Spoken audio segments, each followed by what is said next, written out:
107501022.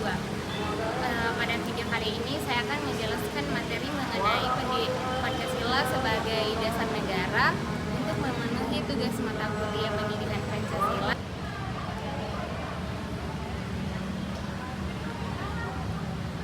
Pada bab 3 ini kita akan membahas mengenai Pancasila sebagai dasar negara atau filsafat negara. Setelah PPKI pada tanggal 18 Agustus 1945 menetapkan pembukaan Undang-Undang Dasar Negara Republik Indonesia yang termuat 4 alinea dan alinea terakhir terdapat Pancasila. Setelah PPKI mengesahkan Undang-Undang Dasar, Pancasila juga ikut naik posisinya atau mengalami penuangan konstitusional menjadi dasar negara. Nah, teman-teman, ada 3 implikasi Pancasila, yaitu implikasi politis, implikasi etis, dan implikasi yuridis. Implikasi etis yaitu menjadikan Pancasila sebagai norma, sebagai ideologi nasional. Implikasi etis menjadikan Pancasila sebagai sumber etik bernegara, dan implikasi yuridis menjadikan Pancasila sebagai sumber hukum bernegara. Nah, teman-teman, pembahasan kali ini berkaitan dengan implikasi yuridis, yang dimana Pancasila sebagai dasar negara yang dijadikan sebagai sumber norma hukum bernegara. Nah, kita tahu bersama bahwa hukum dasar di Indonesia itu adalah Undang-Undang Dasar 1945.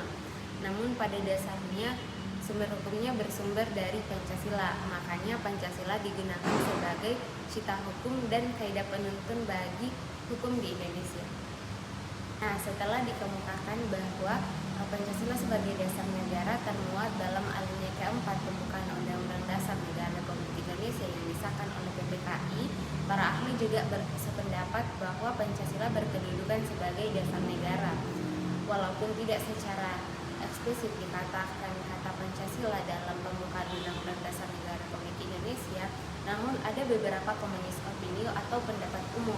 Yang pertama dari Pranarka pada tahun 1985 yang menyatakan bahwa dasar negara yang 5 itu adalah Pancasila dan bahwa Pancasila adalah ideologi nasional. Yang kedua dari Jimmy Asidigi pada tahun 2009 yang menyatakan bahwa negara kita adalah negara yang mempunyai dasar Pancasila, adalah suatu kenyataan yang diketahui oleh setiap warga negara. Yang ketiga, Asti Muryanto pada tahun 2009 menyatakan bahwa menurut tinjauan atau penafsiran historis rumusan dalam alinea keempat pembukaan Undang-Undang Dasar 1945 yang disahkan oleh PPKI pada tanggal 18 Agustus 1945 yang berisi 5 sila itu dinamakan Pancasila sebagai dasar negara.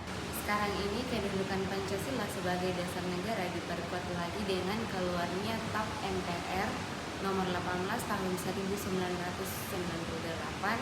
dan pasal 1 TAP MPR pasal 1 nomor 18 garing MPR garing 1998 tentang pencabutan TAP MPR nomor 2 garing MPR garing 1978 tentang P4 atau Eka Prasetya Pancakarsa, dan penetapan Pancasila sebagai dasar negara yang menyatakan Pancasila sebagaimana dimaksud dalam pembukaan Undang-Undang Dasar 1945 adalah dasar negara dari Negara Kesatuan Republik Indonesia yang harus dilaksanakan secara konsisten dalam kehidupan bernegara. Maksud dari Pancasila bersifat umum, abstrak, dan universal adalah Pancasila yang tercantum dalam pembukaan Undang-Undang Dasar Negara Republik Indonesia tahun 1945 sebagai pokok kaidah yang negara yang bersifat fundamental.